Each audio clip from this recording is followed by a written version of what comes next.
तो welcome to my YouTube channel VM foundation classes. तो आज की क्लास हम आप लोगों का एकदम बेसिक से मजबूत करते हैं, आप लोगों का बेसिक। तो बेसिक से हम आज सिखाएंगे आप लोगों को दिस दैट का यूज आप लोगों को सिखाएंगे। तो हम चाहते हैं आप लोगों को भी दिखाएं। तो मेरे कितने शिक्षार्थी और शिक्षार्थी क्या कहते हैं, विद्यार्थी। तो जितने मेरे विद्यार्थी हैं मैं आप लोग को कैमरे पे दिखाता हूँ। तो यही हमारे सब विद्यार्थी हैं। तो ये लड़का है अरुण, ये आर्यन, ये लाडला, ये अनुराग, ये रितेश, वो है अंकुली, ये है अमृता, वो लाडला है, नहीं लाडला में चांद है, ये है छोटी और ये है अनुष्का। तो आज के लिए हम जो वीडियो बना रहे हैं तो इन्हीं सब बच्चों को पढ़ाएंगे इसमें। तो ठीक है, अपनी क्लास स्टार्ट करते हैं। तो जैसा कि हम आपको अपने विद्यार्थियों को दिखा चुके हैं कैमरे पर, तो आज इन लोगों का स्टार्ट करेंगे क्लासेस। तो क्लासेस में हम इन लोगों को पढ़ाएंगे। ये जो बुक है, ये बुक है ऑक्सफोर्ड बेसिक इंग्लिश ट्रांसलेशन। तो इसी बुक्स से हम इन लोगों को पढ़ाएंगे। तो हम लोग आज इनका चैप्टर चालू कर रहे हैं, use of this that. Use of this that, use of this that,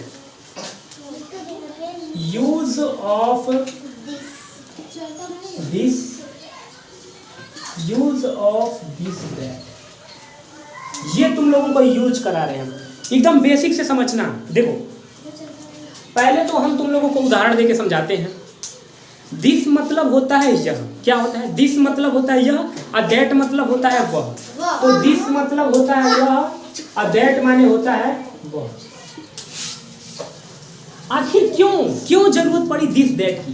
this that जो दिस और दैट जो वर्ड है वो क्या करते हैं? संकेत करते हैं। संकेत यानी निर्देशित करते हैं। कैसा निर्देशित करते हैं? जो यह है वह, ये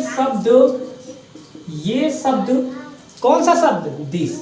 दिस जो होता है नजदीक, नजदीक यानी पास, पास की वस्तुओं को संकेत करता है।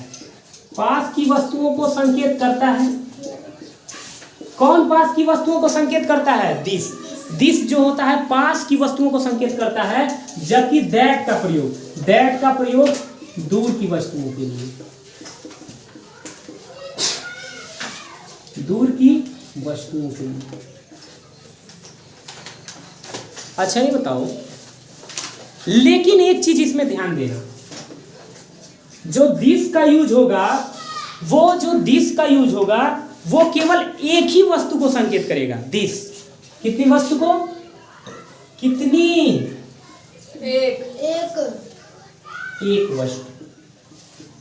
एक वस्तु को संकेत करेगा। कैसी? नजदीक की एक वस्तु को संकेत करेगा। जबकि दैट का यूज जो है क्या? एक वस्तु को ये भी संकेत करेगा, पर कौन सी? दूर। यानी कहने का मतलब यही हम समझाएं कि दिस दैट का यूज यही होगा यदि, ओए पहले लिखो मत, दिस का यूज यदि हमें कोई पास की वस्तु को अगर बताना हो, यह एक मार्कर है, अच्छा इसको बोले वह एक मार्कर है। अच्छा लग रहा है? अच्छा लग रहा है? नहीं लग रहा है। तो क्या समझ में आया? यदि कोई वस्तु दूर है तो दूर की वस्तुओं को संकेत करने के लिए किसका प्रयोग? दैट का, दूर की वस्तुओं के लिए। जबकि कोई वस्तु नजदीक है तो उसके लिए कौन सा प्रयोग? दिस का प्रयोग। समझ में आया? कितनी वस्तुएं होनी चाहिए? एक। यानी यदि नजदीक की हम एक वस्तु को संकेत कर रहे हैं तो किसका प्रयोग? दिस का। दूर की किसी एक वस्तु को संकेत कर रहे हैं तो दैट। कहने का मतलब है कि दिस का प्रयोग नजदीक की वस्तुओं को संकेत करने के लिए किया जाता है। कितनी वस्तुओं को? एक वस्तु के लिए। जबकि दूर की एक वस्तुओं को संकेत करने के लिए दैट का प्रयोग किया जाता है। ठीक है, जैसे देखो, ये लिखो, जल्दी तेजी से लिखो, एकदम तेजी से लिखो। तो चलो आगे देखते हैं।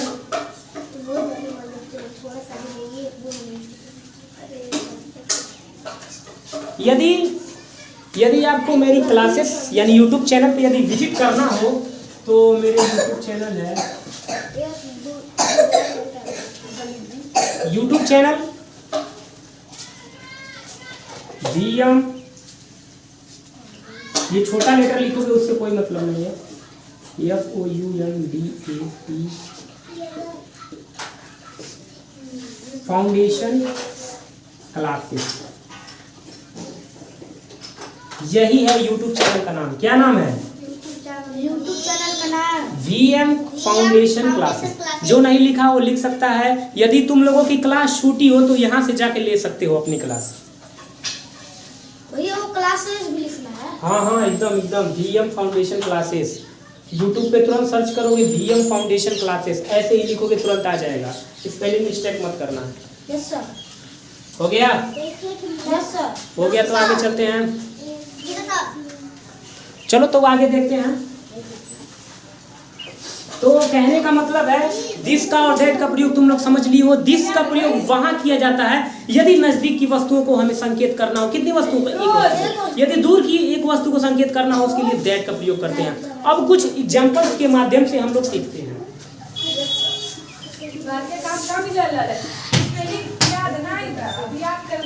यह रामू है, इसका मतलब क्या हुआ? वह देखो यह रामू है, इसका मतलब रामू जो है नजदीक है।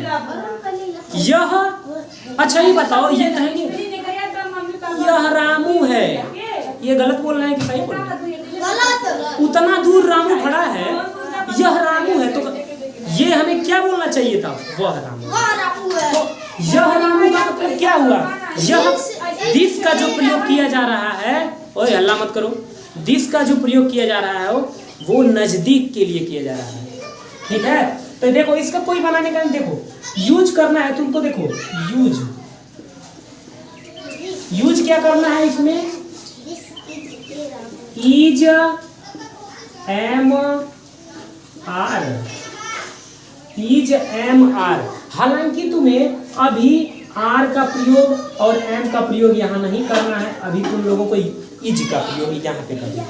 देखो क्योंकि दिस और दैट, जो दिस और दैट लिखे हो, दिस दैट के साथ केवल इज का प्रयोग करेंगे। क्या? केवल इज का प्रयोग करेंगे। देखो यह, पहले यह का स्पेलिंग लिखो, दिस के साथ लगाएंगे इज, और रामू का। पहली बात तुम लोगों को एक चीज बता दूं, यदि तुम किसी का भी नाम लिख रहे हो तो वो पहला लेटर बड़ा होना चाहिए, ये बात ध्यान रखना। और एक चीज याद रखना, कोई यहाँ पे ए चाहे एन का प्रयोग किया तो वो पक्का गलत हो जाएगा। ए एन का प्रयोग नहीं कर सकते, ए एन का प्रयोग यहाँ पे कोई नहीं करेगा। नाम के साथ ए एन का प्रयोग नहीं होता है, या कोई जिसकी हम गिनती नहीं कर पा रहे हैं उसके साथ भी ए एन का प्रयोग नहीं किया जाता है। और नाम का पहला लेटर बड़ा अच्छा से लिखेंगे। हाँ, तो दूसरा सेंटेंस लेते हैं। अब देखो,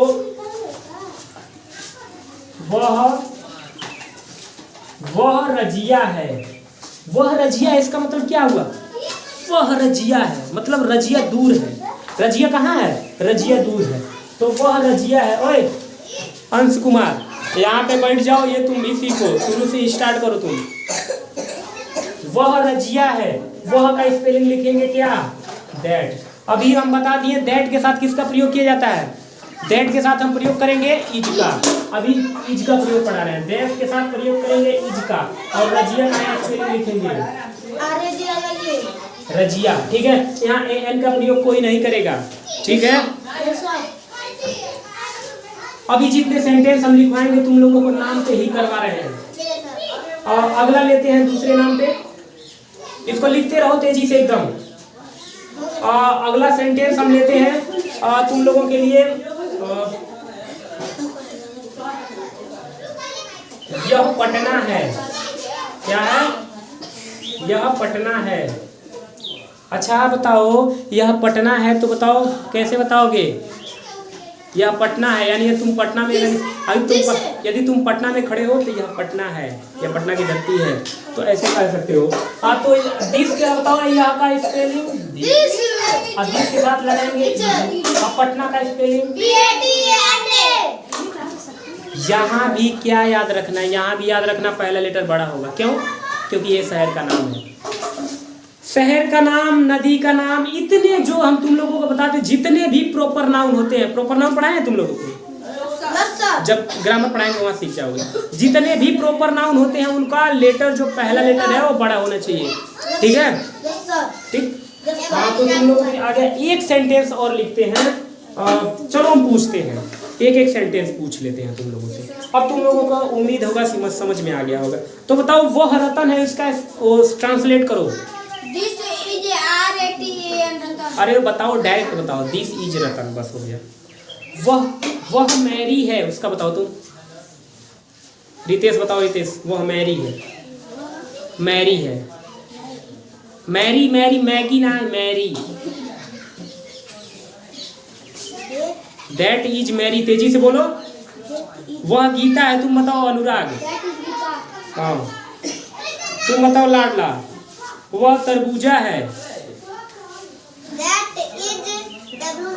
वाटरमेलन, ठीक है। वह हाजीपुर है, तुम बताओ। हाजीपुर क्या है? हाजीपुर क्या है? एक खास शहर है। हाँ, Hajipur, that is Hajipur, that is Hajipur. अंत से एक क्वेश्चन है, वह अब्दुल है, बताओ। हाँ, that is Abdul, that is Abdul. तो उम्मीद कर रहे हैं आप लोगों को समझ में आ गया है यूज ऑफ दिस दैट। तो बताओ, कोई दिक्कत दिस दैट में कोई दिक्कत हो तो बताओ। दिस दैट में कोई दिक्कत नहीं है। तो आज की कक्षा यहीं पे रोकते हैं। कॉन्सेप्ट तुम लोग सीख गए हो, तो उम्मीद करते हैं समझ में आ रहा है। तो पहला एक्सरसाइज तुम लोग सॉल्व करो, पहला एक्सरसाइज सॉल्व करो, ठीक है। तो फिर मिलते हैं नेक्स्ट वीडियो में एक नई अप्रोच के साथ। तुम हमारी चैनल पे विजिट कर सकते हो, तुम हमारे चैनल पे विजिट कर सकते हो। कौन सा चैनल का क्या नाम है? VM foundation classes. उस पर जितनी, अगर तुम नहीं आ रहे हो, मान लो कहीं किसी कारणवश पढ़ने नहीं आ पा रहे हो, तो उस पर चैनल पे जाओगे, सर्च करोगे यूट्यूब पे, तो मेरा चैनल मिल जाएगा। वहाँ से तुम लोग सीख सकते हो, अगर कुछ भूले हो तब, ठीक है। नहीं तो वैसे भी देखते रहोगे तो क्या भूलोगे नहीं चीज़ें, ठीक है। तो फिर मिलते हैं नेक्स्ट वीडियो में। आज के लिए इतना ही, धन्यवाद, जय हिंद। तो हमारे चैनल को सब्सक्राइब करना मत भूलिए, ओके।